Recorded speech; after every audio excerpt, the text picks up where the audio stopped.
Bab 331. Berdiri di sudut Yue Lingsuang. Ketika Chen Yuan pergi ke reuni kelas, dia mengajak Lin Ziluo dan Wang Mengmeng bersamanya, tetapi dia tidak membawanya. Dan kapan dia tidak bisa membeli suite di kota Tianmen? Tapi kali ini, sengaja membiarkannya membeli rumah pasti untuk mengalihkan perhatiannya. Ini jelas menunjukkan bahwa Chen Yuan mewaspadainya. Tentu saja, pendekatan ini lebih sesuai dengan kepribadian Tuan Yan yang licik dan penuh perhitungan. Lupakan saja, apakah kau pikir jika kau tidak membawaku ke reuni kelas, aku tidak akan bisa mengetahui isi reuni hari ini? Kau mungkin sedikit meremehkanku. Yue Lingsuang mencibir. Ada begitu banyak orang di reuni kelas, cukup ajak satu orang secara acak, isi reuni sama sekali bukan rahasia. Tapi itu tidak mendesak. Masih ada urusan yang harus diselesaikan hari ini, dan tugas yang diberikan kepadanya oleh Tuan Yan harus diselesaikan sebelum jam 3 sore besok. Hanya juta yuan. Jika Anda tidak membatasi pembelian rumah, mobil, dan saham, tidak akan butuh sehari untuk menghabiskan juta yuan ini. Kata-kata tersebut terbagi menjadi dua bagian.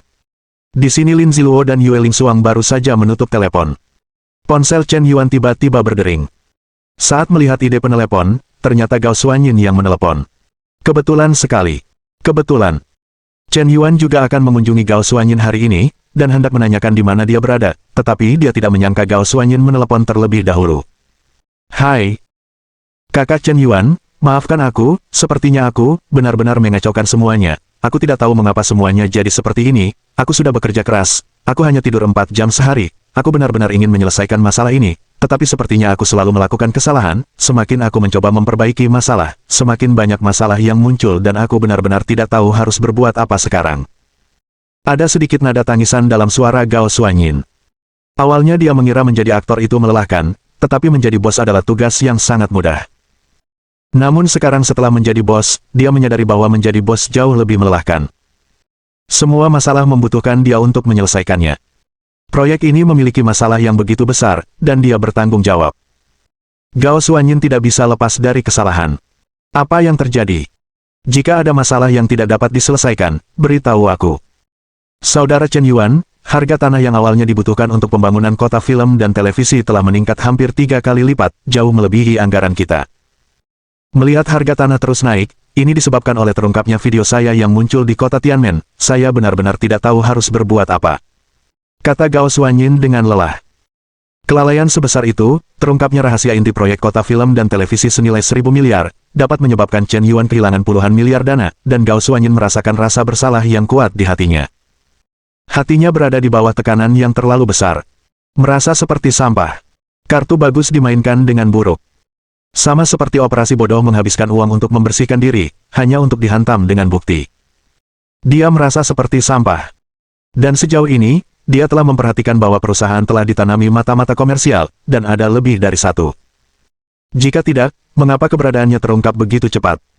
Semua pertimbangan dan keputusan perusahaan diketahui dunia luar dalam waktu kurang dari sehari. Dia bahkan tidak tahu siapa yang bisa dipercaya sekarang. Tidak masalah, bukankah hanya karena harga tanahnya sudah 3 kali lipat?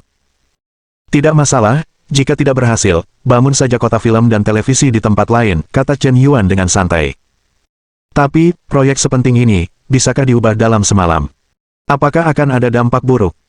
Jika ada pengaruh buruk, jika tidak berhasil, mari kita ubah. Jangan terlalu membebani hatimu.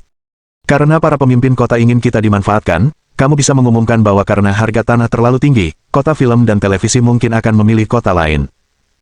Baiklah, aku ingin menemuimu, tetapi akhir-akhir ini aku banyak menjadi sasaran paparazi, aku tidak pandai berakting, aku akan diam-diam mencari kesempatan untuk menyelinap keluar. Baiklah. Chen Yuan mengangguk.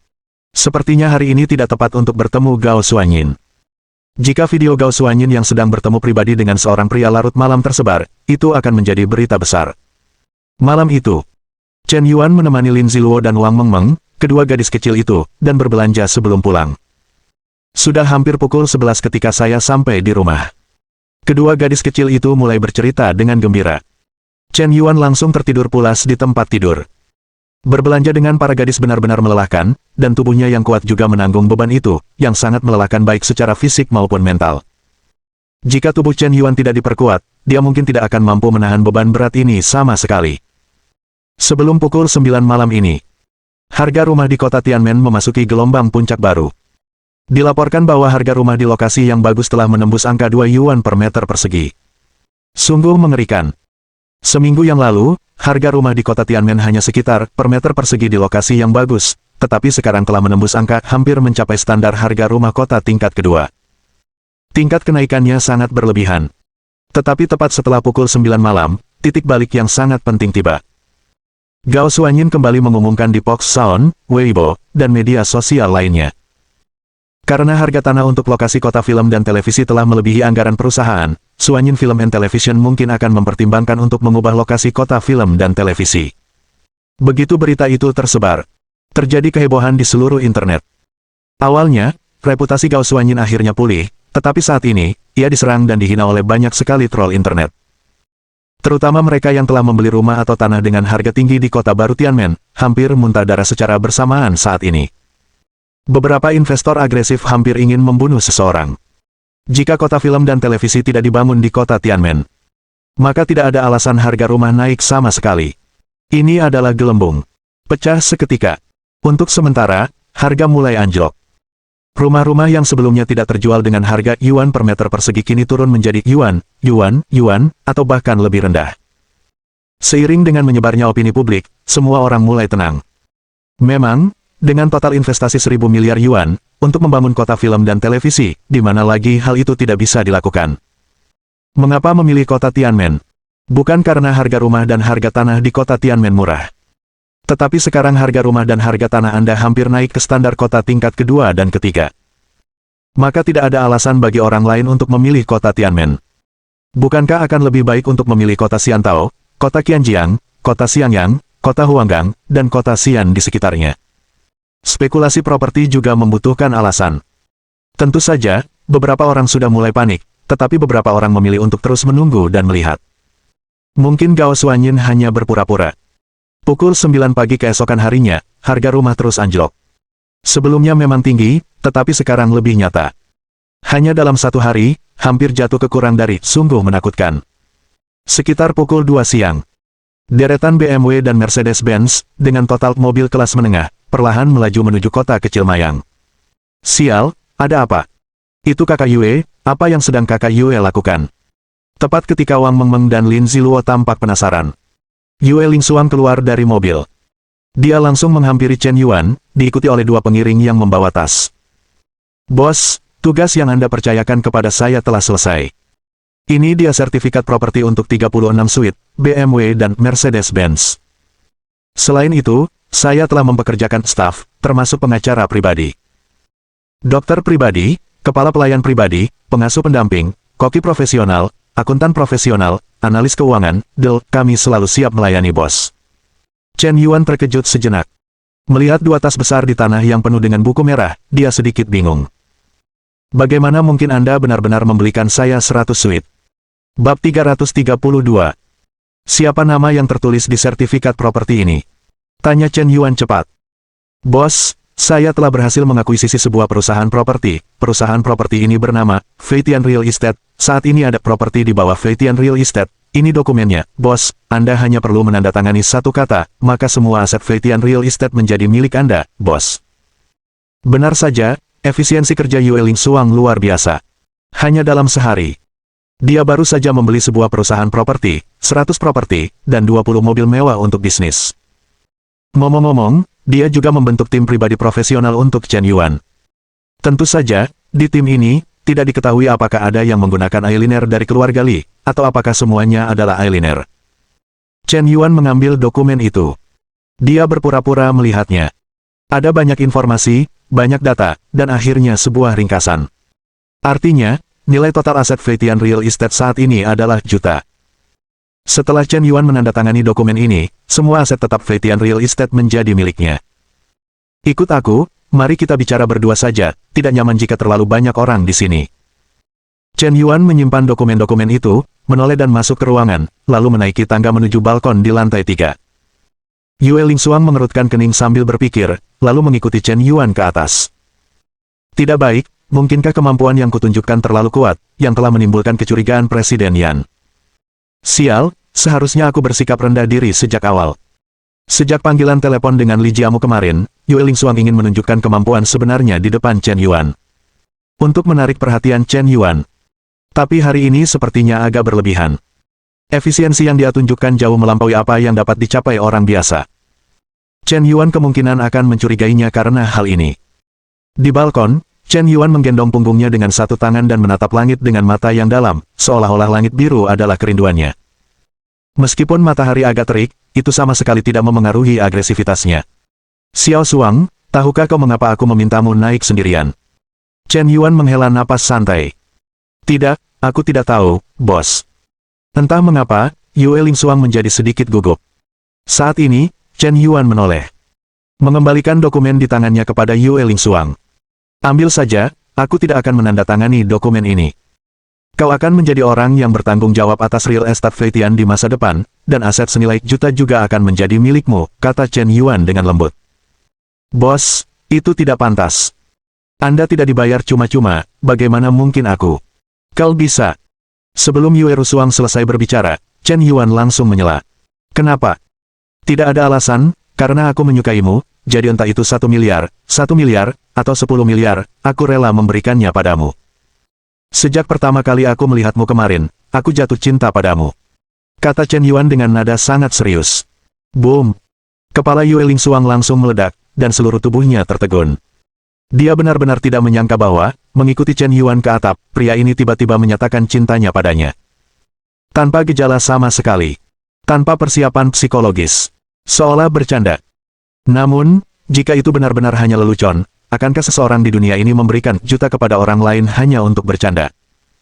Jika kau sama sekali tidak menyukainya, apakah kau benar-benar rela memberikan sejumlah besar uang sebesar juta yuan? Yue Lingsuang hanyalah seorang wanita berusia awal 20-an. Karena aku telah dididik sejak kecil, aku telah menekan keinginan batinku, tetapi semakin ditekan, semakin menakjubkan ketika dilepaskan.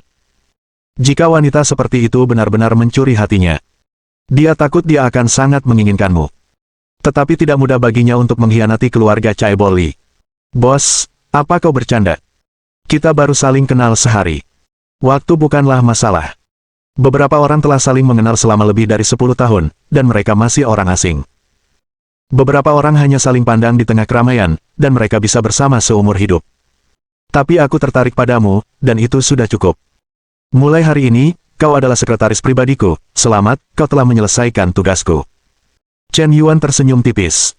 Dia mengeluarkan ponselnya dan melakukan transfer uang. Ding, akun Anda dengan nomor registrasi 7687 telah menerima 100 juta yuan. Yue Lingsuang sekali lagi menerima pemberitahuan transfer melalui ponsel. Kali ini, jumlahnya lebih berlebihan. Ternyata 1 miliar, bos, ini tugas Anda selanjutnya. Dalam seminggu, habiskan 1 miliar yuan untuk saya, kata Chen Yuan dengan acuh tak acuh. Melihat jumlah yang sangat besar ini, hati Yue Lingsuang benar-benar mulai bergetar. Apa yang ingin dilakukan Chen Yuan? Dia sebenarnya tidak menyukaiku, kan? Untuk pertama kalinya, dua tanda tanya besar muncul di hati Yue Lingsuang. Namun, dia bertekad dan segera tersadar. Sebagai mata-mata yang dibina dengan cermat oleh keluarga Li, dia tidak akan pernah mengkhianati keluarga Li. Lalu bagaimana dengan 1 miliar? Aku tidak akan pernah dibeli olehmu. Harus diakui, pria yang tampan selalu sangat menarik. Tampan, murah hati, dan berbakat, Yue Lingsuang membenci sifat main-main Chen Yuan di dalam hatinya, tetapi dia tidak dapat menyangkal keunggulannya. Terutama setelah penyelidikan terperinci dan mengetahui berbagai keterampilan Chen Yuan seperti telapak tangannya sendiri, dia semakin yakin bahwa ini adalah orang yang terlalu baik untuk menjadi terlalu baik. Ketika pria seperti itu menyatakan perasaannya padamu. Bahkan jika kau tahu itu palsu, sangat sedikit gadis yang tidak akan tergoda. Tapi Yue Lingsuang dengan paksa menahan diri. Dia membenci tatapan Chen Yuan yang sok benar. Apakah kau pikir uang bisa membuat semua wanita jatuh cinta padamu? Aku tidak akan. Namun, sebagai mata-mata, Yue Lingsuang tentu saja tidak bisa bersikap acuh tak acuh. Matanya tiba-tiba memerah. Menunjukkan ekspresi yang sangat emosional. Selain emosional, ada juga sedikit keterkejutan di matanya. Sepertinya dia sama sekali tidak mengetahui situasi spesifik Chen Yuan, dan terkejut dengan tulisan tangannya. Chen Yuan melirik tingkat kesukaan di atas kepalanya, masih minus 85 poin, tidak ada perubahan sama sekali. Ini menunjukkan bahwa emosi ini palsu. Mata-mata memang tidak mudah ditaklukkan. Uang sepertinya tidak cukup untuk mengikis tekadnya. Guncangan yang lebih keras mungkin diperlukan. Tapi Chen Yuan tidak terburu-buru. Lagi pula, waktu untuk saling mengenal masih terlalu singkat, jadi kita perlu maju selangkah demi selangkah. Bos, apakah Anda yakin ingin saya menghabiskan 1 miliar dalam seminggu? Ya, Anda bisa menghitungnya sendiri. Chen Yuan baru saja menyelesaikan transfer, ketika tiba-tiba sebuah pesan muncul di WeChat ponselnya. Dr. Chen, saya Zhou Ruoxi, apakah Anda punya waktu luang sekarang? Setengah bulan yang Anda sebutkan tadi sudah tiba. Oh, saya Nona Ruoxi. Sudah waktunya Anda berobat lagi. Jika Anda luang hari ini, datanglah ke sini dan saya akan memberitahu lokasinya. Baik, Dr. Chen. Bab 333. Selesai mengirim pesan ini, Zhou Ruoxi mulai bersiap untuk berangkat. Seoul tidak jauh dari kota Tianmen, hanya sekitar 3 jam perjalanan. Anda juga bisa langsung naik taksi. Namun, ketika seorang gadis bepergian sendirian dan pergi ke tempat yang begitu jauh, dia akan selalu sedikit khawatir. Ingin mencari seseorang untuk menemaninya. Tapi kepada siapa aku harus meminta bantuan? Zhou Ruoxi memiliki seorang pacar bernama Gu Lili. Namun akhir-akhir ini, dia tidak terlalu ingin bersama Gu Lili. Sejak Gu Lili mengalami serangan jantung hari itu dan hampir meninggal, dan kemudian diselamatkan oleh Chen Yuan. Dia merasa bahwa dia sepertinya tidak lagi memiliki perasaan yang sama terhadap Gu Lili seperti sebelumnya. Zhou Ruoxi merasa mungkin dia seperti bajingan yang tidak tahu bagaimana menghargai apa yang telah didapatnya. Atau, setelah mengenal Zhao Yuqi, Xiao Ruoyu, Qin Bingsui, Qian Mengmeng, termasuk Shen Sui, yang merupakan wanita yang lebih cantik dan luar biasa, dia tidak lagi meremehkan Gu Lili, jadi dia ingin menyerah. Meskipun melakukan itu agak tidak bermoral. Dia mempermainkan perasaan Gu Lili, tetapi jika Gu Lili tidak merasakannya, ya sudah. Perasaan di hatinya tidak bisa ditipu. Setelah memikirkannya, Zhou Ruoxi memutuskan untuk menelepon Xiao Ruoyu. Karena semua orang sangat sibuk akhir-akhir ini. Zhao Yuqi, Qian Mengmeng, dan Shen Sui pergi ke Shanghai bersama, dan mereka mendengar bahwa mereka ingin membahas bisnis tertentu. Qin Bingsui juga sangat sibuk akhir-akhir ini. Dia baru saja menjadi wakil presiden aplikasi CAP, dan aplikasi CAP baru-baru ini mencapai periode kritis pertumbuhan pesat. Algoritma AI cerdas yang baru diluncurkan akan segera diluncurkan. Fungsi aplikasi baru akan segera direvisi. Sekarang seluruh perusahaan bekerja lembur. Bersiaplah untuk pertarungan yang berat. Qin Bingsui sangat sibuk sehingga dia tidak punya waktu luang. Namun, perlu disebutkan bahwa di bawah perjodohan Qin Bingsui, aplikasi Liu telah mencapai niat kerjasama yang mendalam dengan Big Chat TV. Aplikasi Liu akan memberikan dukungan teknis AI cerdas kepada Big Chat TV. Di sisi lain, Big Chat TV akan melepaskan layanan video pendek dan belanja e-commerce. Pembawa acara akan membawa barang dagangan, teman-teman yang cerdas, tren produk, iklan video pendek, dan semua pembawa acara Big Chat TV akan langsung menjalankan berbagai bisnis melalui aplikasi Liu. Pasar sasaran kedua perusahaan akan dibedakan. Masing-masing menjalankan bisnisnya sendiri. Dan mencapai keuntungan dua arah. Semua orang sangat sibuk, mungkin satu-satunya yang punya sedikit waktu luang adalah Xiao Ruoyu. Kudengar ada sedikit konflik antara Xiao Ruoyu dan Chen Yuan. Sepertinya Chen Yuan marah dan mengabaikannya sepanjang waktu, yang membuatnya merasa sedikit depresi akhir-akhir ini. Di grup Avengers, semua orang mulai sibuk dengan karir mereka, dan mereka semua mendapat perhatian utama dari Chen Yuan. Hanya Xiao Ruoyu yang bebas, jadi aku harus menghubunginya. Hai, Ruoyu, apakah kamu sedang luang akhir-akhir ini? Ada apa, Kiki? Begini, aku baru saja dirawat oleh Dr. Chen. Sekarang waktunya untuk kunjungan lanjutan. Dr. Chen sudah kembali ke kampung halamannya. Aku berencana pergi ke kota Tianmen untuk menemuinya, tetapi aku merasa sedikit kesepian di perjalanan, dan tidak baik bagi seorang gadis untuk bepergian sendirian, jadi bisakah kamu ikut denganku? Tanya Zhou Ruoxi. Dia mengatakan ini dengan sengaja, Xiao Ruoyu mungkin tidak akan menolak, sehingga mereka akan memiliki kesempatan untuk bertemu berdua saja. Tidak masalah apakah Xiao Ruoyu bisa membungkuk atau tidak. Selama dia berpikir bahwa dia bisa memeluk gadis cantik dari Universitas Wuhan ini, dan mungkin tidur di ranjang yang sama di malam hari, dia akan merasa senang. Kiki, apakah kamu akan pergi ke kota Tianmen? Oke, kebetulan aku sedang senggang akhir-akhir ini, jam berapa kamu berangkat, aku akan menjemputmu dengan mobil. Ayo pergi sekarang. Zhou Ruoxi mengangguk dan berkata, baiklah, kamu kirimkan lokasinya, dan aku akan segera datang. Zhou Ruoxi menutup telepon. Zhou Ruoxi mengirimkan lokasi melalui telepon ke Xiao Ruoyu. 20 menit kemudian, Sebuah supercar fenomenal yang sangat keren, sangat dahsyat, berhenti di lantai bawah rumah Zhou Ruoxi. Ini Lamborghini Poison edisi terbatas global, supercar seharga 9.000 juta. Sial, orang kaya mana yang mampu mengendarai mobil ini? Cepat menjauh, jika kau menyentuhnya, apartemen ini akan hancur. Tepat ketika semua orang yang lewat terkejut. Aku melihat pintu Lamborghini Poison ini terbuka, dan seorang gadis keluar. Dan dia gadis yang sangat tepat waktu. Mahasiswa Kiki, di sini. Jika, Ruoyu. Setelah Zhou Ruoxi melihat Xiao Ruoyu turun dari Lamborghini Poison, dia langsung terstunet. Dia sudah lama tahu bahwa keluarga Xiao Ruoyu kaya, dan dia juga memiliki gedung Jinmao atas namanya. Tapi mengetahui dia kaya itu satu hal, dan melihatnya mengendarai Lamborghini Poison itu hal lain. Mobil mewah legendaris itu dikendarai oleh seorang wanita, dan gaya pengecatannya sangat aneh. Gadis seperti itu, aku takut aku hanya bisa mengaguminya. Kau bahkan tidak punya keberanian untuk mendekatinya. Kiki, teman sekelas, masuk ke mobil. Ruoyu, kau terlalu menyebalkan, ini racun, kau terlalu kaya, kau wanita kaya kecil, bolehkah aku memintamu untuk menjagaku? Zhou Ruoxi berkata dengan mata melotot. Di mana aku, wanita kaya kecil? Mobil ini diberikan kepadaku oleh Chen Yuan. Ayo kita kendarai mobil ini ke kota Tianmen untuk menemuinya hari ini. Ternyata Dr. Chen yang memberikannya padamu. Dia juga murah hati. Sepertinya dia benar-benar memperlakukanmu berbeda. Dia tidak hanya memberimu sebuah bangunan senilai lebih dari 2 miliar yuan, tetapi juga memberimu mobil mewah senilai hampir 100 juta yuan. Sepertinya wanita lain belum pernah diberi mobil mewah semahal ini, bukan? Ya, aku memang skeptis sebelumnya, dan baru menyadarinya sekarang.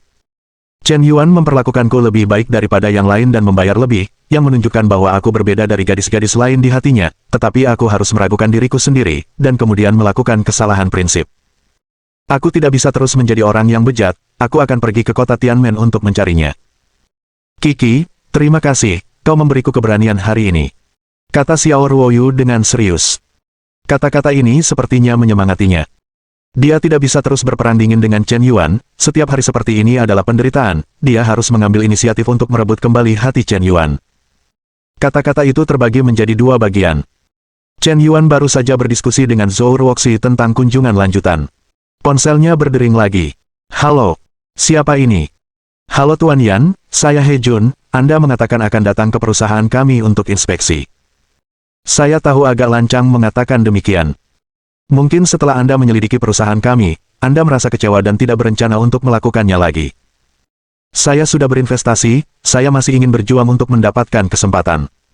Menurut He Jun, Tuan Yan telah setuju untuk pergi ke Shanghai untuk melakukan investigasi selama 3 hari, tetapi tidak ada kabar selama itu. Seharusnya dia kecewa dengan chip ponsel mereka setelah melakukan riset yang lebih detail.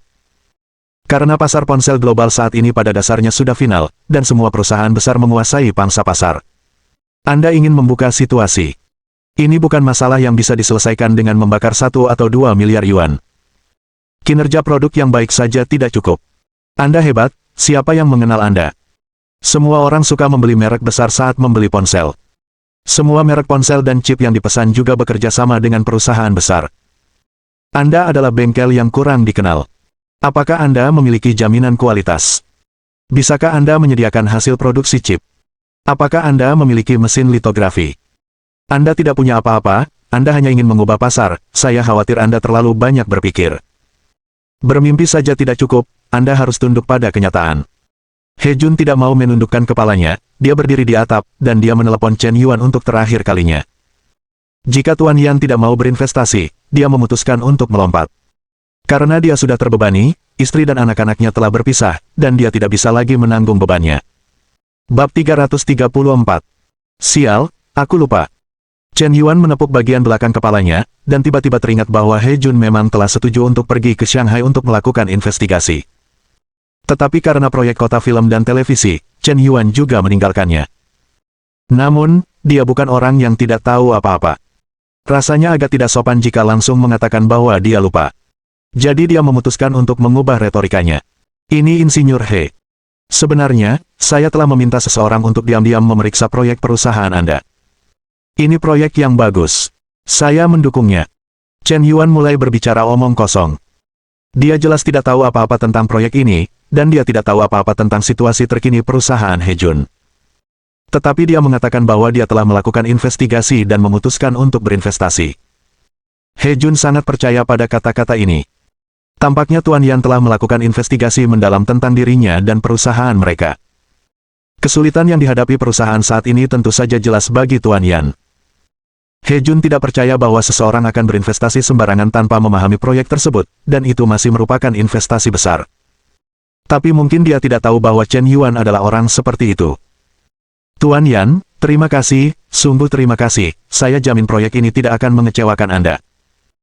Baiklah, kirimkan alamat Anda, dan saya akan mengirim seseorang ke perusahaan Anda untuk pembiayaan dalam 2 hari ke depan, kata Chen Yuan dengan santai.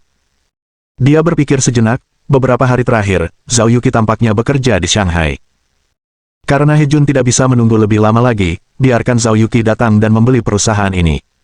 Dia berpikir sejenak. Tidak cukup hanya membuat chip ponsel, jadi mari kita buat merek ponsel lain untuk menyaingi Apple. Fokus saja pada pasar kelas atas, lakukan riset dan pengembangan sendiri, buat sistem sendiri, buat chip sendiri, dan lakukan semuanya sendiri. Betapa mahalnya. Tidak masalah apakah ponsel itu bisa dijual atau tidak, bagaimanapun juga, pasti lebih mahal daripada Apple Anda. Perusahaan semacam ini pasti menghabiskan banyak uang. Tuan Yan, terima kasih banyak, Anda telah menyelamatkan saya. Tidak apa-apa, Anda pulang dan tunggu kabarnya. Setelah menutup telepon, keringat dingin memucur di dahi He Jun. Ia merasa seperti terlahir kembali. Untungnya, aku menelepon Bos Yan, kalau tidak, dia mungkin benar-benar sudah bunuh diri. Ini bukan hanya tindakan yang tidak bertanggung jawab terhadap diri sendiri, tetapi juga tidak bertanggung jawab terhadap keluarga. Meskipun istrinya telah menceraikannya, dia masih memiliki seorang putri yang cantik. Putriku baru berusia 7 tahun, betapa sedihnya jika dia kehilangan ayahnya seperti ini. Sebagai seorang pria, bagaimana mungkin dia menghindari tanggung jawab? Snap. He Jun menamparkan dirinya sendiri dengan keras. Sadarlah. Di sisi Chen Yuan, setelah menutup telepon He Jun, dia berbalik dan melakukan panggilan video ke Zhao Yuqi. Setelah beberapa saat, Zhao Yuqi mengangkat telepon. Dia, Qian Mengmeng, dan Shen Sui tampak sedang berbelanja di bun Sungai Huangpo, dengan menara Oriental Pearl di belakang mereka. Dikelilingi oleh gedung-gedung tinggi. Beberapa orang tampak sangat bahagia. Kakak Chen Yuan, akhirnya kau terpikir untuk menelepon seseorang. Kupikir kau tidak akan merindukanku jika kau pergi ke Shanghai, kata Zhao Yuqi dengan genit. Dia sangat senang menerima panggilan video dari Chen Yuan. Dan kebetulan itu adalah topik pembicaraan hari ini. Mereka telah berhasil mendapatkan server dan basis data latar belakang Big Chat TV sebelumnya. Dan selama periode waktu ini, seiring nama Big Chat TV semakin populer, nama Zhao Yuqi mulai dikenal banyak orang. Dia sekarang dianggap sebagai orang yang cukup sukses. Rasa pencapaian yang luar biasa. Begini, Yuqi, bukankah kamu kebetulan berada di Shanghai? Aku ingin kamu melakukan sesuatu untukku. Ada apa? Nanti kamu akan menemukan seseorang. Nama orang ini adalah He Jun, dia saat ini tinggal di Jalan Fanghua. Dia memiliki perusahaan bernama Pangu Chip Company. Kamu bisa pergi ke perusahaan ini untuk menandatangani kontrak. Berapa banyak yang mereka butuhkan? Untuk investasi, kamu bisa langsung berbicara denganku, dan aku akan mentransfer uangnya kepadamu. Mengapa kamu ingin mentransfer uang kepadaku? Tanya Zhao Yuqi dengan ekspresi bingung. Chen Yuan ingin mengakuisisi perusahaan chip, dan aspek keuangannya bisa dilakukan tanpa campur tangannya, jadi mengapa harus repot? Karena aku merasa lebih tenang jika kamu yang mengerjakannya, aku akan menyerahkan masalah ini kepadamu. Kamu harus percaya pada kemampuanmu. Chen Yuan memberi semangat dengan santai. Dia menemukan bahwa Zhao Yuqi menangani hal-hal tertentu. Tampaknya dia memang lebih dapat diandalkan daripada Gao Xuanyin. Begitu pula dengan memulai sebuah perusahaan. Ketika Big Chat TV milik Zhao Yuqi menghadapi masalah tertentu, biasanya perusahaan itu menyelesaikannya sendiri. Gao Xuanyin justru sebaliknya. Dia sama sekali tidak tahu cara mengelola bisnis, dan dia tidak memiliki bakat untuk itu. Mungkin akting lebih cocok untuknya. Oke, aku akan kembali setelah menyelesaikan urusan ini. Aku datang ke Shanghai kali ini, tapi aku tidak lupa membelikanmu hadiah. Oke, aku menantikan hadiahmu. Mengenai masalah membeli hadiah untuk Chen Yuan, Zhao Yuqi selalu sedikit termenung. Di pameran mobil terakhir, Chen Yuan memberinya Bugatti. Awalnya, dia akan membeli mobil ini sebagai hadiah untuk Chen Yuan, tetapi siapa sangka semuanya berbalik. Kemudian, dia ingin membeli Rolls-Royce, tetapi Xiao Ruoyu mendahului. Karena Xiao Ruoyu memberi Chen Yuan mobil mewah terlebih dahulu. Akan tidak pantas jika dia terus memberikan mobil. Namun, hadiah apa yang harus diberikan jika bukan mobil? Kali ini kembali ke ibu kota ajaib. Dia akhirnya memilih hadiah yang cocok untuk Chen Yuan. Vacheron Konstantin senilai lebih dari 1.000 juta. Jam tangan terkenal dunia ini sangat cocok dengan temperamen Chen Yuan. Kiki, Chen Yuan memanggilmu untuk memerintahkanmu melakukan sesuatu. Pria menyebalkan ini, dia hampir memperlakukanmu sebagai karyawannya, kata Qian Mengmeng dengan marah. Tidak apa-apa, aku merasa sangat senang bisa bekerja untuknya. Kamu memang mudah tergila-gila, semua yang dikatakan Chen Yuan selalu benar. Memang seperti ini, Chen Yuan memang sangat pintar, dia selalu benar dalam segala hal, dan sekarang aku semakin mengaguminya. Kata Zhao Yuqi dengan nada menggoda. Tidak ada harapan, kamu benar-benar tidak punya harapan, kata Qian Mengmeng tanpa berkata-kata. Sebenarnya, Qian Mengmeng tidak benar-benar membenci Chen Yuan, tetapi dia agak bermuka dua, semakin dia menyukai seseorang, semakin dia suka menjelek-jelekkan orang itu, sengaja berpura-pura sangat membencinya. Dengan cara ini, semua orang tidak akan tahu bahwa dia telah jatuh cinta pada Chen Yuan. Chen Yuan segera mengirimkan informasi kontak He Jun kepada Zhao Yuqi. Halo, apakah ini Tuan He? Tuan Yan meminta saya untuk menghubungi Anda. Nama keluarga saya Zhao. Panggil saja saya Nona Zhao. Zhao Yuqi langsung menelepon He Jun. Halo, saya He Jun. Tuan He, saya sedang di Bun sekarang, dan butuh sekitar 1 jam untuk sampai ke Jalan Fanghua. Mari kita bertemu dan membicarakannya secara detail. Baik, Nona Zhao, saya akan menunggu Anda di pabrik nanti. Setelah menerima telepon dari Zhao Yuqi, He Jun merasa lega. Ini menunjukkan bahwa Tuan Yan benar-benar memperhatikan proyek ini, dan dia tidak main-main dengannya. Bab 335. Yuqi, aku punya ide. Aku tidak tahu apakah kau setuju atau tidak. Tepat ketika Zhao Yuqi dan Qian Mengmeng hendak berangkat, Shen Sui, yang selama ini diam, memandang pemandangan ramai di tepi sungai Huangpu, dan tiba-tiba berkata, Saudari Sui, jika kau punya pendapat, katakan saja. Saya menyarankan agar kita memindahkan kantor pusat Big Chat TV ke Shanghai. Shanghai adalah salah satu kota penting dalam pembangunan ekonomi Tiongkok. Kota ini dapat berdiri sejajar dengan Yanjing. Statusnya jauh melampaui Seoul, dan juga merupakan salah satu kota metropolitan internasional. Kantor pusat Big Chat TV berlokasi di Shanghai, yang sangat penting. Baik itu menarik talenta, citra perusahaan, budaya perusahaan, atau kerjasama dan komunikasi, lokasinya jauh lebih nyaman daripada Seoul, dan dapat sesuai dengan standar internasional. Mungkin setelah Big Chat TV benar-benar berkembang, perusahaan dapat membuka pasar luar negeri dan menggunakan Shanghai sebagai batu loncatan, yang merupakan titik awal yang sangat baik. Sejujurnya, dengan strategi Presiden Yan, selama Big Chat TV kembali online, ini bukanlah pertarungan kecil. Karena itu, mengapa kita tidak menetapkan titik awal yang lebih tinggi sejak awal? Meskipun gedung Jinmao di Seoul juga cukup bagus, tetapi dengan perluasan personel, perusahaan memiliki semakin banyak karyawan, dan kerangka kerjanya semakin besar. Cepat atau lambat, kita perlu pindah dari sana. Gedung Jinmao dan kita punya gedung kantor sendiri. Dan barusan, Presiden Yan meminta Anda untuk mengakuisisi perusahaan chip Pangu. Saya sudah mengeceknya, itu adalah perusahaan riset dan pengembangan chip ponsel. Konon beberapa proyeknya sudah berhasil, tetapi belum diakui oleh pasar. Tuan Yan membeli perusahaan ini. Saya rasa dia mungkin juga sangat tertarik dengan proyek ponsel. Saat itu, Anda pasti akan memiliki lebih banyak urusan bisnis dengan perusahaan ini.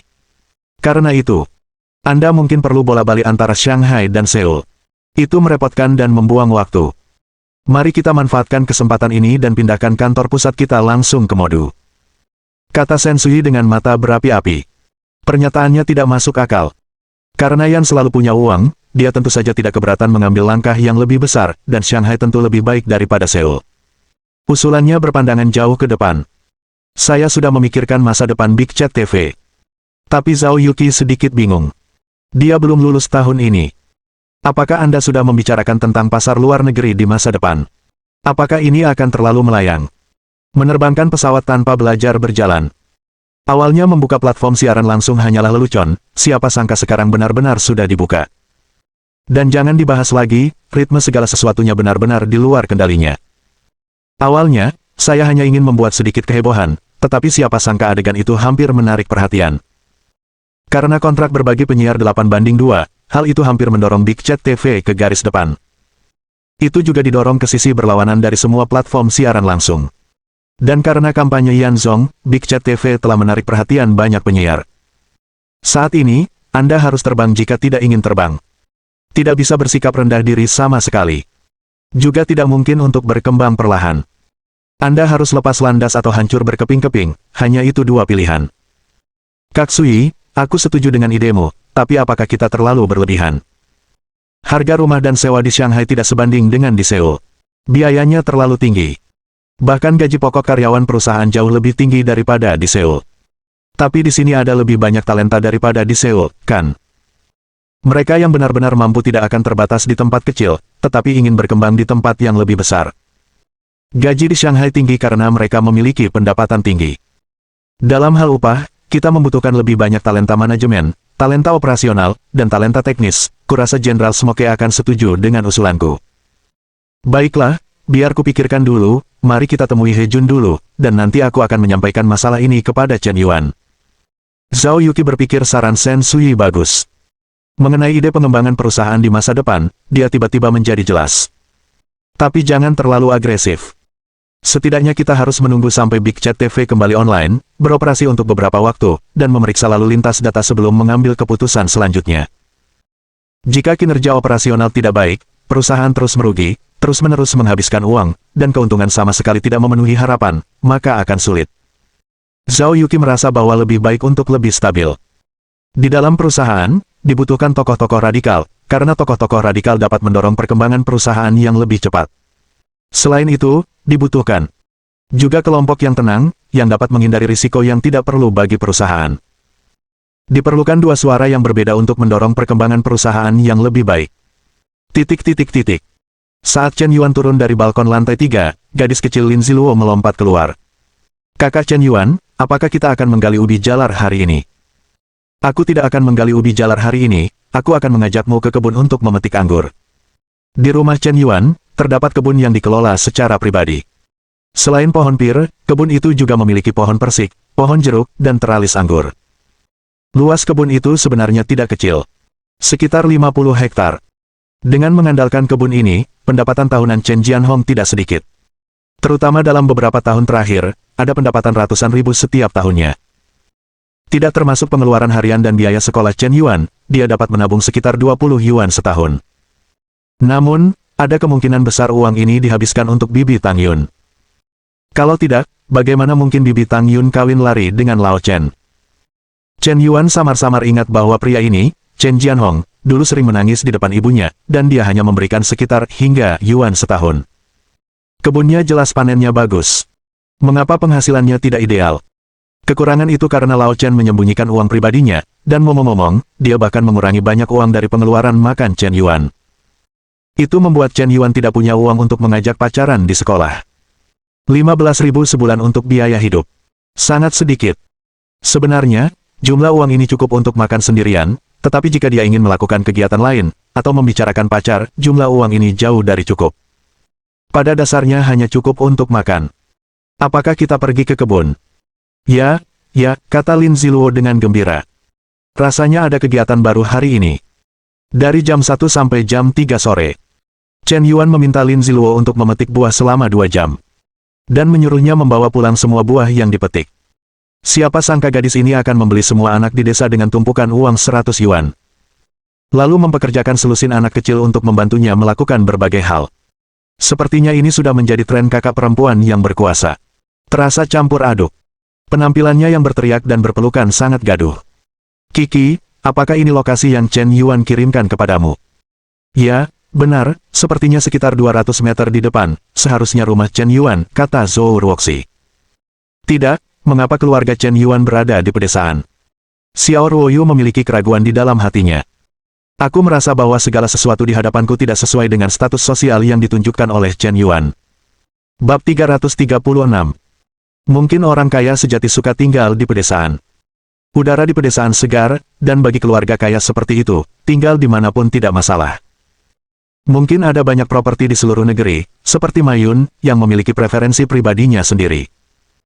Aku suka membuat film kungfu, aku suka bernyanyi, aku suka membuka bar, dan aku juga memakai sepatu kanvas Beijing tua yang harganya hanya beberapa puluh yuan, jadi mungkin ini sederhana. Zhou Ruoxi mulai menganalisis secara rasional.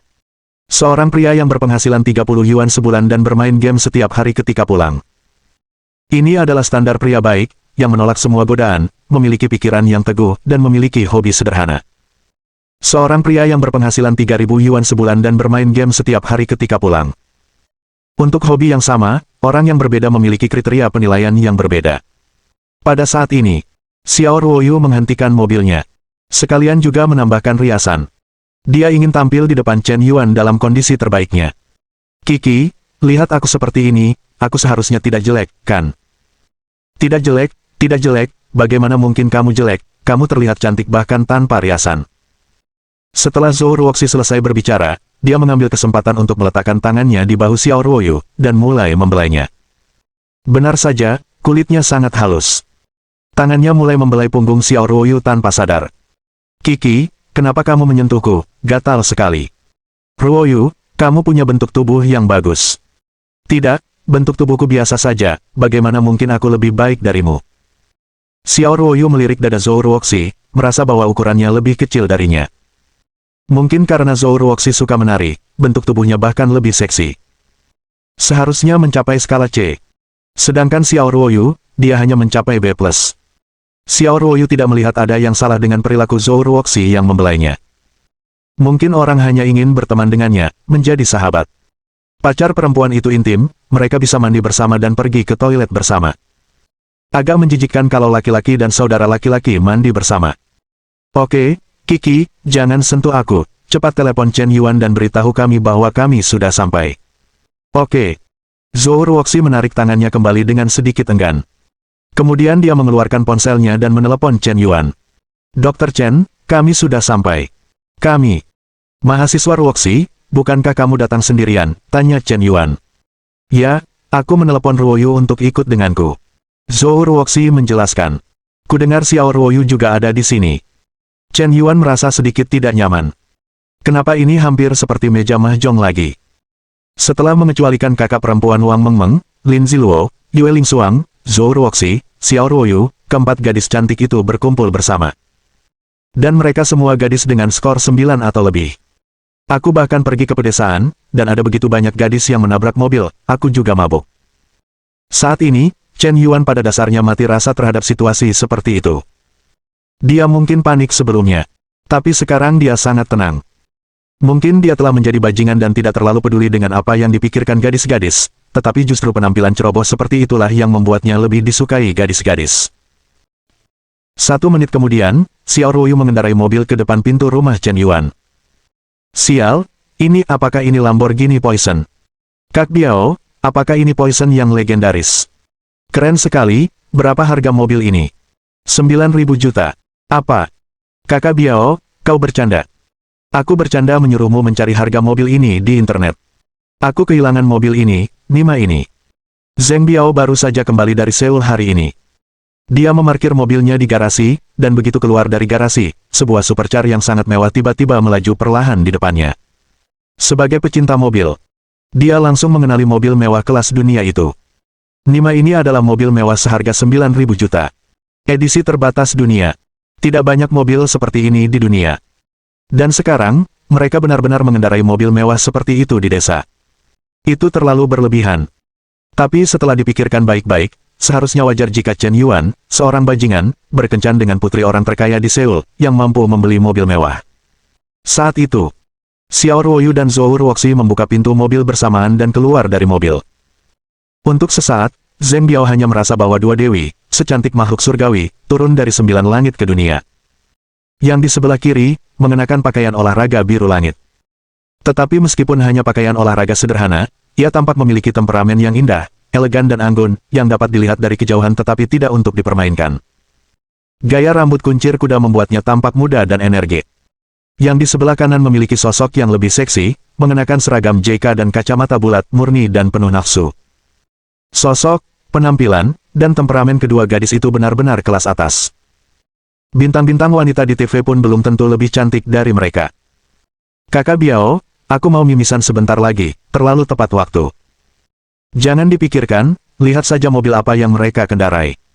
Gadis setingkat ini terlalu mewah, dan aku tidak tahu pria seperti apa yang pantas untuknya. Zheng Biao menghela napas tak berdaya. Begitu dia selesai berbicara, Chen Yuan keluar dari ruangan. Tiba-tiba, gadis cantik berbaju olahraga itu berlari kencang seperti burung yang kembali ke sarangnya, melewati Zheng Biao, dan langsung memeluk Chen Yuan dengan penuh semangat. Zheng Biao terpaku di tempat. Semua orang bodoh.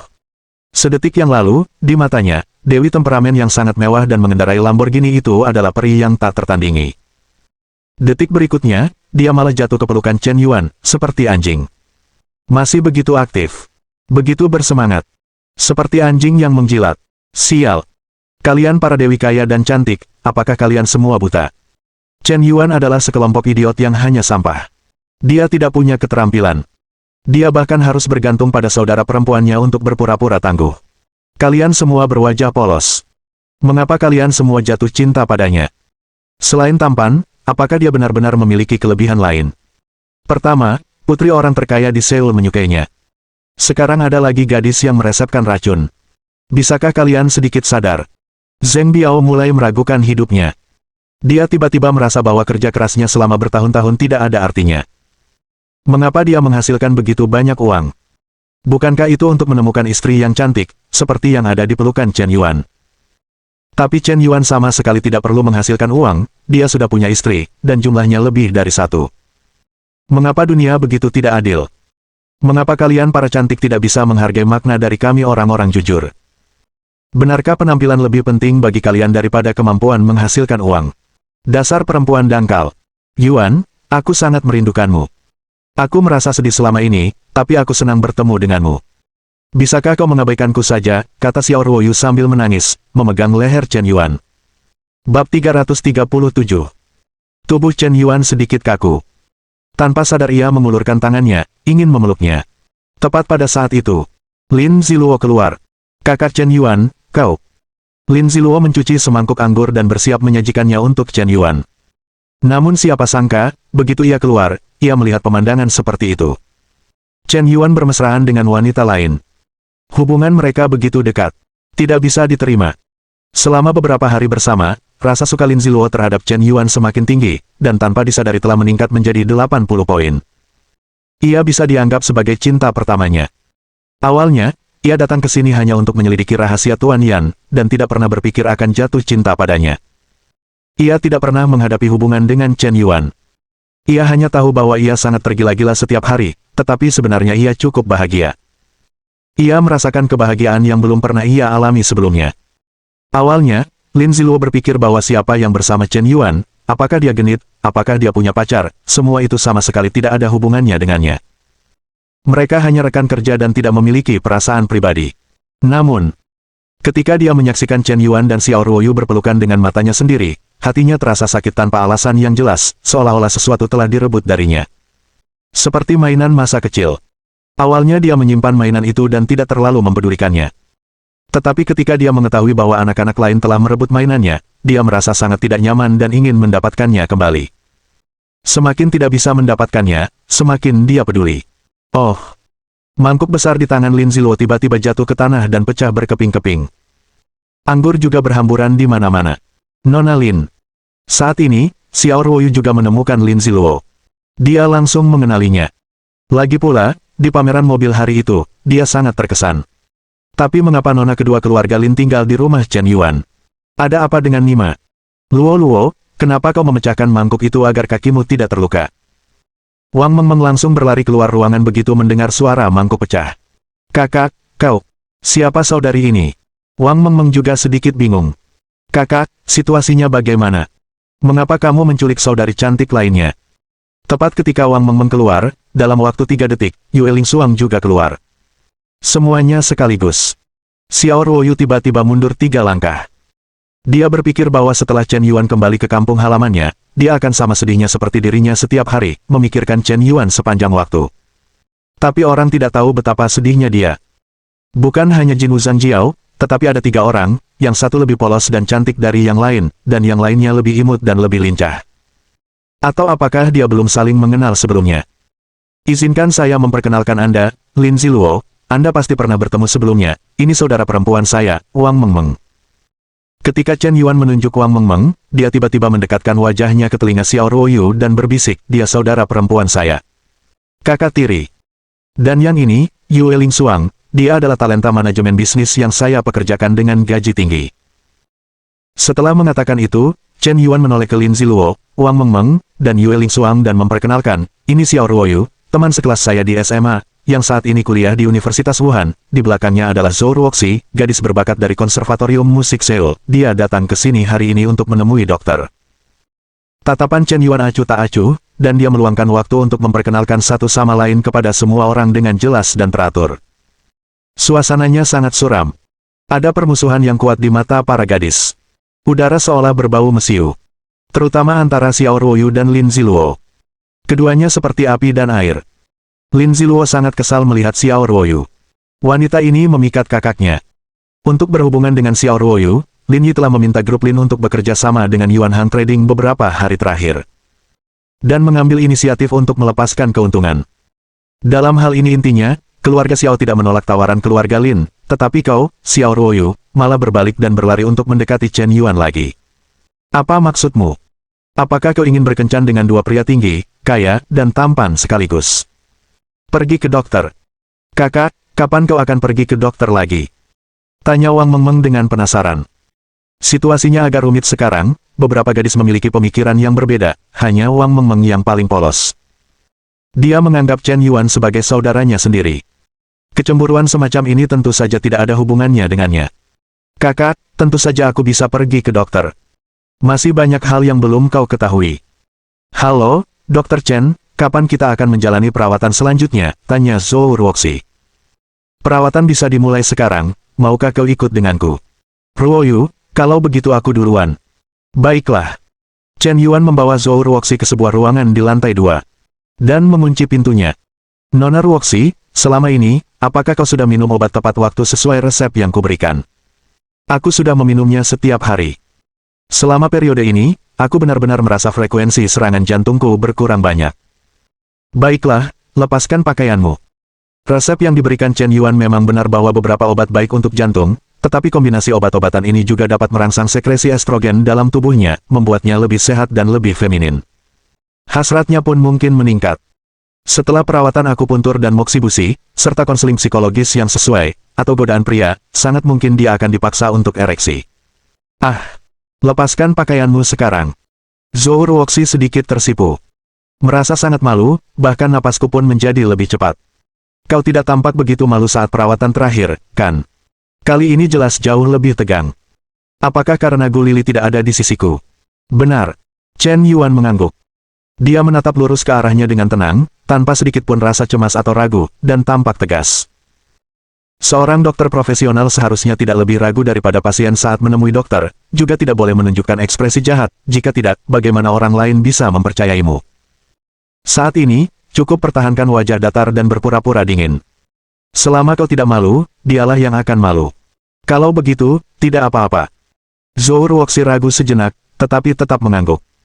Saat perawatan terakhir, Chen Yuan sudah menyentuh seluruh tubuhnya. Ini bukan pertama kalinya, kali kedua tekanan di hatiku akan jauh lebih ringan.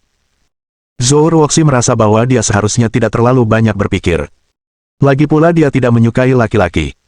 Anggap saja Chen Yuan sebagai saudara.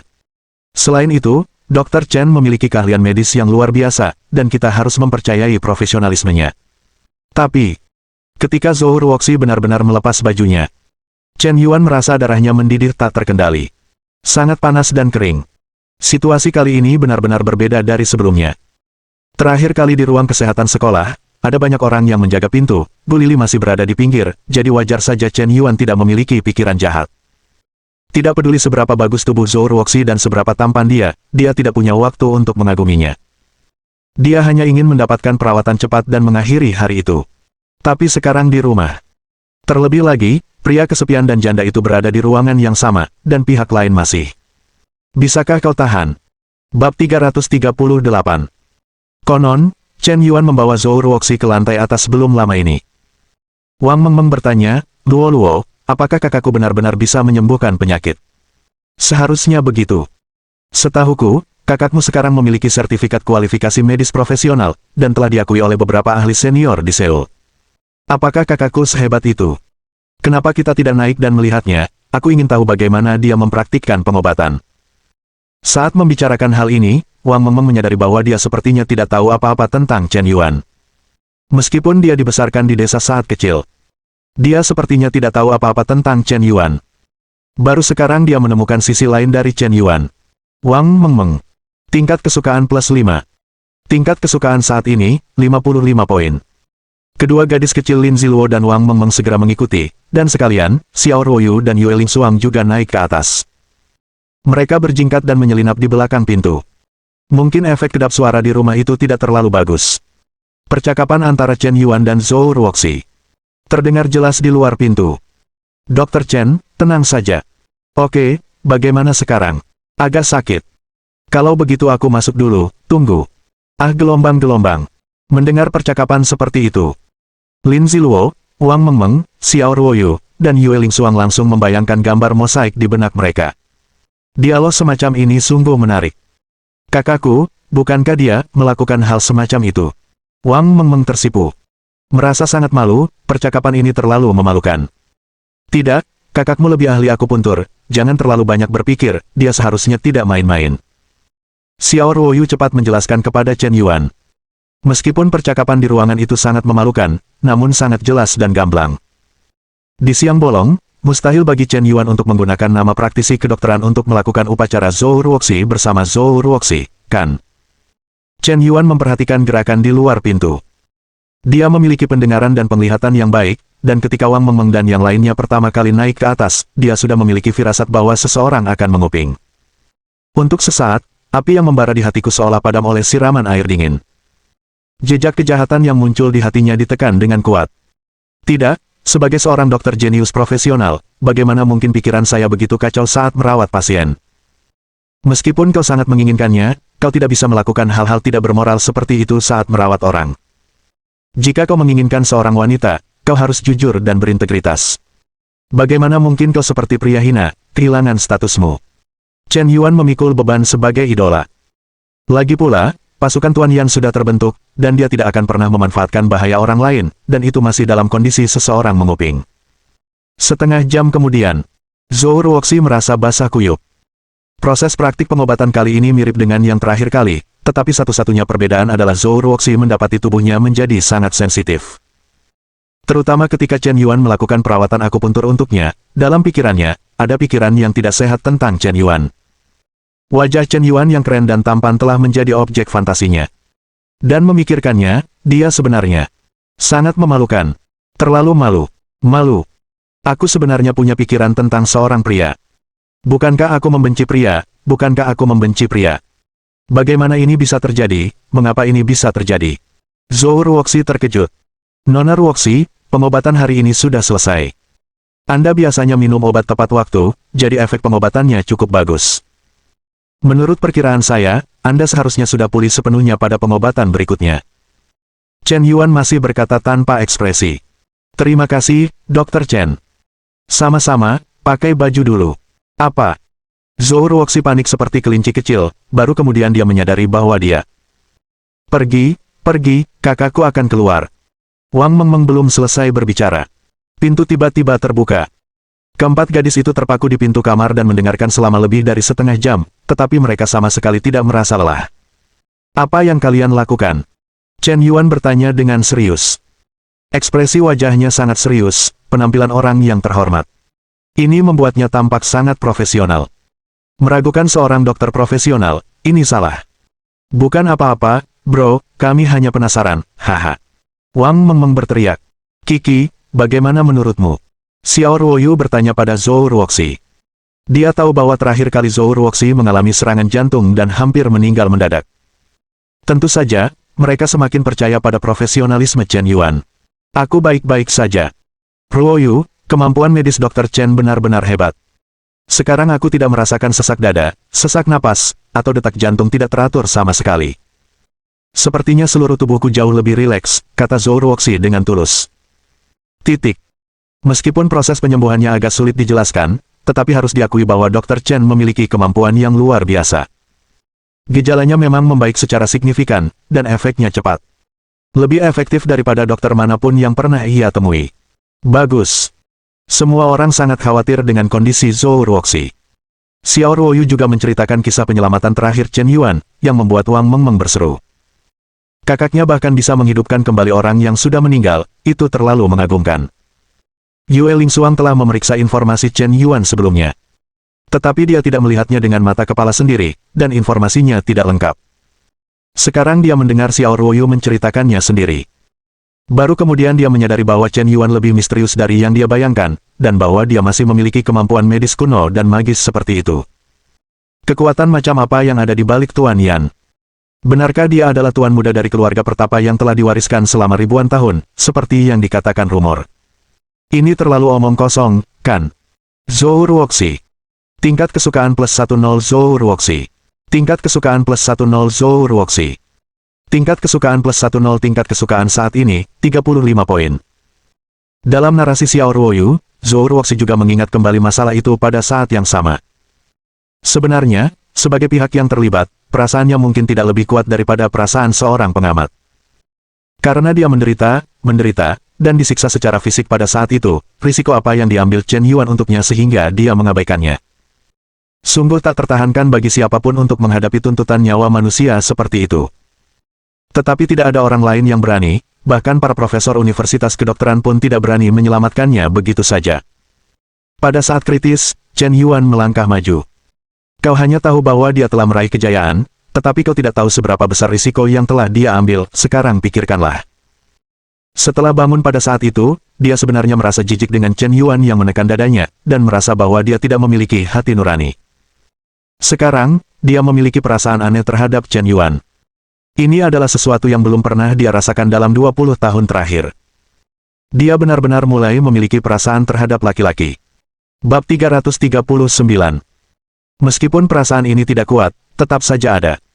Tanpa disadarinya, ia merasa Chen Yuan benar-benar tampan. Rasanya sangat berbeda dari perasaan yang diberikan gadis itu padanya, tetapi ia malah lebih bersemangat. Ternyata laki-laki tidak semenyebalkan itu. Chen Yuan, aku belum pernah ke pedesaan sebelumnya, dan aku merasa udara di sini cukup segar. Bolehkah aku tinggal di rumahmu selama beberapa hari? Tanya Xiao Ruoyu proaktif. Oke, nanti aku akan menyiapkan kamar untukmu. Chen Yuan mengangguk. Aku juga ingin tinggal di sini selama beberapa hari, Ruoyu, bagaimana kalau aku berbagi kamar denganmu? Zhou Ruoxi cepat menimpali. Kesempatan ini sangat bagus. Sebelum mereka datang, Zhou Ruoxi berpikir untuk menidurkan Xiao Ruoyu. Sekarang adalah kesempatan yang bagus untuk tidur sekamar dengannya. Saat itu, hei, oke. Xiao Ruoyu mengangguk setuju. Ia tidak defensif, dan selalu berpikir bahwa orientasi seksual Zhou Ruoxi itu normal. Sebenarnya, wanita ini telah menunggu kesempatan untuk merebut posisi Chen Yuan. Namun, Chen Yuan tidak melawan. Setelah minum obat selama setengah bulan, dan menjalani 2 perawatan sendiri, Chen Yuan hampir berhasil menaklukkannya. Hanya saja dia tidak menyadarinya. Dia pikir dia masih menyukai perempuan. Kau ingin merebutku, tapi kau tidak tahu bahwa aku sudah memberimu trik untuk menyingkirkan gajimu. Adik kecil, kau masih belum mengerti. Beberapa hari berikutnya, Chen Yuan mengajak Lin Ziluo, Xiao Ruoyu, dan Zhou Ruoxi untuk melihat bintang-bintang di kebun, dan mengajak mereka menggembala sapi, membajak sawah, menabur benih, memotong rumput, membuat api unggun, piknik, dan memanggang kelinci. Benar saja, Lin Ziluo adalah gadis yang menyukai pertanian. Xiao Ruoyu dan Zhou Ruoxi baru pulih 2 hari, tetapi kekuatan fisik mereka tidak mampu mengimbangi. Mereka semua orang biasa. Hanya Lin Ziluo yang merasa bahagia bertani setiap hari. Entah apakah dia ditendang kepalanya oleh keledai. Saat tidur di malam hari, Zhou Ruoxi awalnya berpikir dia akan meniduri Xiao Ruoyu dengan penuh gairah. Tapi siapa sangka setelah tidur bersama, dia menyadari bahwa dia tidak merasakan apapun. Sebaliknya, saat bersama pria bernama Chen Yuan ini, jantungnya berdebar lebih kencang dan dia ingin lebih dekat. Apa yang terjadi? Ia merasa perlu waktu untuk menenangkan diri dan berpikir. Adapun Wang Mengmeng dan Yue Lingsuang, yang beberapa hari ini selalu berjalan berdekatan, berangkat pagi dan pulang larut setiap hari, ia tidak tahu apa yang mereka lakukan. Mereka menyewa sekelompok profesional. Mereka melakukan survei lahan di desa terdekat. Kemudian ada tim konstruksi yang terdiri dari ratusan orang di desa itu. Tampaknya mereka sedang melakukan survei pondasi hari ini. Konon, sebuah villa besar seluas meter persegi akan dibangun. Dan villa besar ini dibangun di sekitar kebun keluarga Chen Yuan. Kak Yue, hari ini adalah keluarga terakhir. Selama kita bernegosiasi, kita akan membeli semua rumah dan tanah di seluruh desa. Aku harus memberi kejutan kepada kakakku, haha. Kata Wang Mengmeng dengan gembira. Oke, baru beberapa hari, dan sekarang hampir seluruh desa dibeli olehmu. Kak Yue, kau luar biasa, hampir seluruh kota akan dibeli olehmu sekarang, kan? Dalam beberapa hari terakhir, berita telah menyebar ke seluruh kota Mayang. Dikatakan bahwa Feitian Real Estate akan membangun kompleks apartemen besar di kota Mayang, dan akan mendirikan supermarket terpadu besar di dalam komunitas tersebut. Tujuannya agar warga kota kecil juga dapat merasakan kemewahan komunitas di kota besar. Dan sekarang, Feitian Real Estate telah meluncurkan kegiatan promosi. Mereka bersedia membayar harga yang sama di pasaran untuk mengakuisisi lahan perumahan semua warga kota, dan selama mereka bersedia menjualnya, mereka bisa mendapatkan apartemen mewah seluas lebih dari meter persegi secara gratis. Sedangkan untuk rumah sendiri, setelah penjualan, Anda tidak hanya mendapatkan pembayaran penuh secara langsung, tetapi juga dapat terus tinggal di rumah tersebut secara gratis selama 1 tahun, dan setelah 1 tahun kompleks apartemen selesai dibangun, Anda dapat langsung pindah ke sana. Ini sama saja dengan mendapatkan rumah secara cuma-cuma tanpa mengeluarkan uang sepeser pun. Promosi ini memang sangat menarik. Tentu saja, tidak semua orang bodoh. Tentu saja, kita tahu bahwa setelah Feitian Real Estate mengakuisisi lahan perumahan, mereka pasti akan merobohkannya untuk pembangunan, dan harga tanah mungkin akan meningkat saat itu. Tetapi sekarang, orang-orang benar-benar tulus. Tidak peduli berapapun nilai rumah Anda, orang-orang bersedia mengeluarkan uang sebanyak itu untuk membelinya, dan Anda akan mendapatkan banyak uang. Berapa banyak yang harus dibayarkan? Anda juga bisa mendapatkan suite gratis. Setelah mempertimbangkan pro dan kontra, wajar jika banyak orang bersedia menjualnya. Karena kompensasi untuk pembongkaran di pedesaan sebenarnya sangat kecil, tidak sebanyak untuk pembongkaran di perkotaan. Yue Lingsuang memberikan diskon besar. Dia mengatur beberapa bibi yang menjadi pelobi dan memberi mereka sejumlah keuntungan agar mereka menyebarkan kabar tentang betapa bagusnya kompleks apartemen baru ini. Tentu saja, beberapa orang bersedia menjual, dan tentu saja beberapa orang tidak bersedia menjual. Tapi itu tidak masalah. Lakukan pekerjaan berpikir secara perlahan. Jika Anda benar-benar tidak bisa melakukannya, jangan lakukan saja. Dia tidak harus membeli semua rumah di kota itu. Lagi pula, sebanyak apapun lahan yang ada, kenakan harga setinggi apapun yang Anda inginkan. Habiskan saja 1 miliar yuan. Tim konstruksi dari Feitian Real Estate telah dibawa ke sini khusus olehnya untuk membangun villa mewah super di dekat kebun Chen Yuan. Spesifikasi villa mewah ini benar-benar sesuai dengan standar keluarga kerajaan Eropa. Harus ada gudang anggur, aula pameran besar, lapangan golf, area parkir helikopter, ruang pertemuan, teater pribadi, pusat kebugaran, taman bermain pribadi, kolam renang pribadi, dan jalan yang dibangun sendiri, yang mengintegrasikan kemewahan dan rekreasi. Menciptakan nuansa resort. Masih sangat menarik. Bukankah itu hanya menghabiskan uang? Kau selalu berpikir bahwa 1 miliar bisa mengejutkanku, percaya atau tidak, aku akan menghabiskannya untukmu dalam hitungan menit. Melalui periode kontak ini, Yue Lingsuang menemukan bahwa Wang Mengmeng benar-benar gadis yang sangat sederhana tanpa hati nurani. Dia membeli seluruh desa hanya karena Chen Yuan secara tidak sengaja mengatakan bahwa dia ingin membangun rumah pertanian. Untuk memberi Chen Yuan kejutan, Wang Mengmeng sebenarnya telah menderita banyak keluhan akhir-akhir ini. Karena rumah adalah sebuah benda, Anda akan memiliki perasaan setelah tinggal untuk waktu yang lama. Banyak orang pedesaan yang bernostalgia, dan Anda mungkin tidak dapat membelinya dengan uang. Wang Mengmeng tidak tahu berapa banyak lidah yang terbuang untuk ini. Saya tidak tahu berapa banyak orang yang menatapnya. Jika bukan karena strategi Yue Lingsuang yang membeli rumah dengan pembayaran penuh dan memberikan apartemennya, Wang Mengmeng mungkin tidak akan bisa bernegosiasi secepat ini. Adapun Chen Yuan, dia hanya mempermainkan perasaan Wang Mengmeng dari awal hingga akhir. Yue Lingsuang tidak tahan lagi. Mengmeng, pernahkah kau memikirkan apa yang akan kau lakukan jika Chen Yuan bukan saudara kandungmu? Kata Yue Lingsuang dengan nada serius tiba-tiba. Ah, saudari Yue, bagaimana kau bisa mengatakan itu? Mengmeng, awalnya aku tidak ingin ikut campur dalam urusan antara kau dan bos, tapi kau terlalu naif. Kurasa perlu bagiku untuk memberitahumu kebenarannya. Ini ada dokumen, kau bisa membacanya sendiri. Setelah Yue Lingsuang selesai berbicara, dia mengeluarkan laporan pemeriksaan fisik dan menyerahkannya kepada Wang Mengmeng. Saudari Yue, apa ini? Aku sepertinya tidak mengerti. Ini adalah laporan pemeriksaan fisik Ibu Chen Yuan, Ma Qiumei, lebih dari 20 tahun yang lalu. Laporan ini menunjukkan bahwa Ma Qiumei tidak subur. Oleh karena itu, Chen Yuan bukan saudaramu. Sekarang kau mengerti. Begitu kata-kata ini keluar, kepala Wang Mengmeng berdenyut. Bab 340. Wang Mengmeng terkejut. Ia tiba-tiba mundur 2 langkah, dengan ekspresi tak percaya di wajahnya.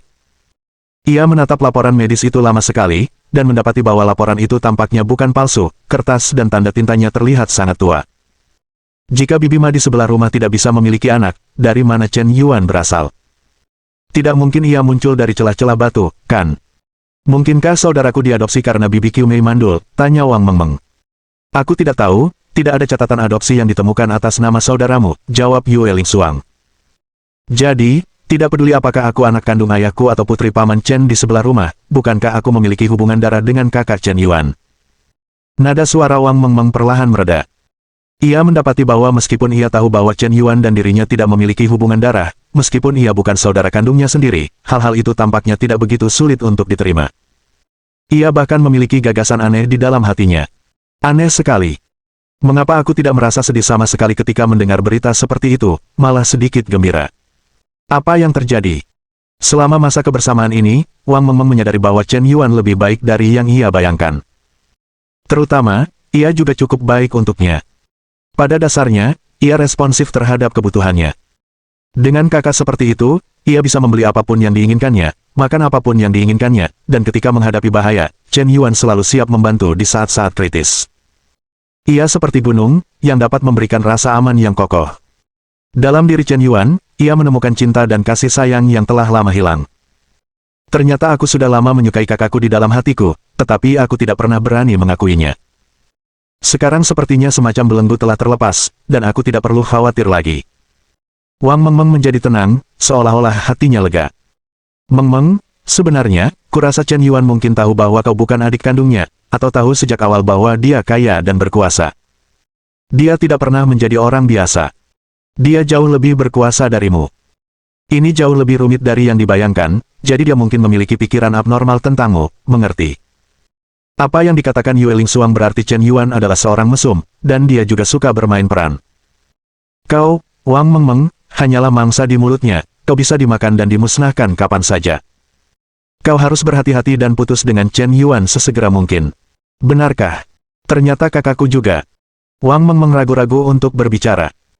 Dia takut Chen Yuan akan sangat sedih setelah kebenaran kejadian ini terungkap, tetapi jika dia tahu, apakah itu berarti Chen Yuan sebenarnya juga menyukainya? Ternyata itu bukan cinta tak berbalas, mereka sudah saling mencintai.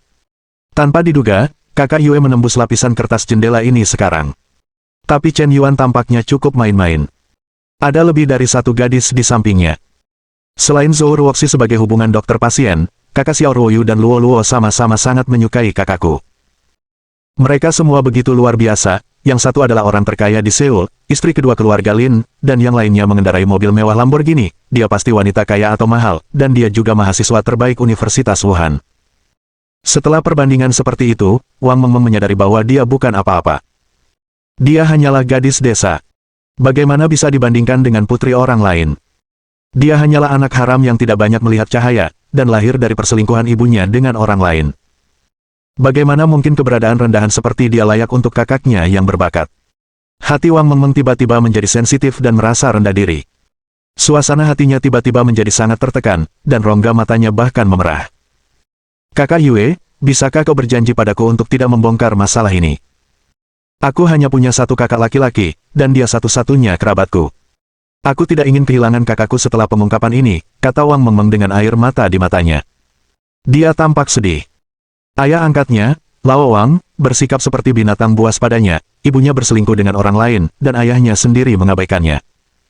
Dengan cara ini, nenek tidak menyakitinya, paman tidak menyayanginya, dia kekurangan kasih sayang sejak kecil, dan dia semakin kekurangan kasih sayang saat dewasa. Sekarang sulit bertemu Chen Yuan yang selalu melindunginya. Dia benar-benar tidak ingin memutuskan hubungan seperti ini. Dia tidak menyangka akan bersama Chen Yuan, menjadi sepasang kakak beradik palsu. Mengmeng, kenapa kau melakukan ini? Melihat Wang Mengmeng begitu sedih, Yue Lingsuang semakin membenci Chen Yuan. Pria ini hanya tahu cara mempermainkan perasaan perempuan. Tidakkah dia tahu bahwa Wang Mengmeng sudah sangat menyedihkan? Dengan pengalaman hidup seperti itu, orang-orang sudah meremehkannya, dan dia selalu menjadi sasaran, dan sekarang dia malah mempermainkan perasaan gadis seperti itu. Sungguh binatang buas. Yue Lingsuang. Tingkat kesukaan -5. Tingkat kesukaan saat ini, 90 poin. Sial. Kenapa popularitasku turun lagi? Kenapa aku tidak melakukan apa-apa? Chen Yuan sedang memberi instruksi kepada Lin Ziluo untuk menyalakan api dan memasak. Siapa sangka popularitas Yue Lingsuang denganku tiba-tiba turun 5 poin, dan Chen Yuan langsung terdiam. Terlalu sulit untuk meningkatkan popularitas semata-mata ini. Kakak Chen Yuan, lihat, aku sudah menyalakan api, apa yang harus kulakukan selanjutnya? Apakah kau menyalakan api atau membakar rumah? Jangan mengeluarkan kayu bakar dari kompor, nanti akan menyebabkan kebakaran. Setelah air mendidih, kau bisa memasukkan nasi ke dalam panci. Kakak Chen Yuan, kenapa kau tidak memasang gas atau gas alam? Kenapa kau menggunakan kompor kuno seperti ini untuk menyalakan api? Dan kenapa kau tidak menggunakan penanak nasi untuk memasak? Kau tahu, nasi yang dimasak dengan kayu bakar adalah makanan terbaik. Nasi yang dimasak dengan penanak nasi listrik tidak ada jiwanya. Tunggu sampai nasi matang mentah, lalu angkat lagi dan tiriskan airnya, gunakan tabung bambu untuk menutupnya, dan kukus dengan air. Kau mengerti, kata Chen Yuan memberi pelajaran. Hah? Kenapa memasak makanan begitu merepotkan? Lin Ziluo tiba-tiba merasa bahwa orang-orang di kota hidup terlalu santai. Lihatlah orang-orang di pedesaan, makan adalah sebuah seni. Ada begitu banyak langkah untuk memasak nasi dengan cara biasa. Ruoyu, pergi cuci piring. Setelah Chen Yuan memberi perintah kepada Lin Ziluo, dia mulai mengarahkan Xiao Ruoyu lagi. Ya, oke. Xiao Ruoyu langsung setuju. Memasak dengan orang yang disukai juga menyenangkan. Akan lebih menyenangkan jika hanya dia dan Chen Yuan yang memasak. Kalau begitu, suruh aku memotong kentangnya, kata Zhou Ruoxi proaktif. Dia juga sepertinya tahu cara memotong kentang. 20 menit kemudian. Wow. Kakak Chen Yuan, baunya enak sekali, kan? Kenapa nasi baunya seenak ini? Kelihatannya enak sekali, kata Lin Ziluo sambil ngiler. Meskipun dia sudah makan banyak makanan lezat dari gunung dan laut. Koki hotel umumnya lebih memperhatikan riset kuliner, dan tidak terlalu memperhatikan cara memasak nasi itu sendiri. Nasi yang dimasak dengan kayu bakar memang lebih harum daripada nasi yang dimasak di penanak nasi. Chen Yuan, sepertinya kau sangat pandai memasak.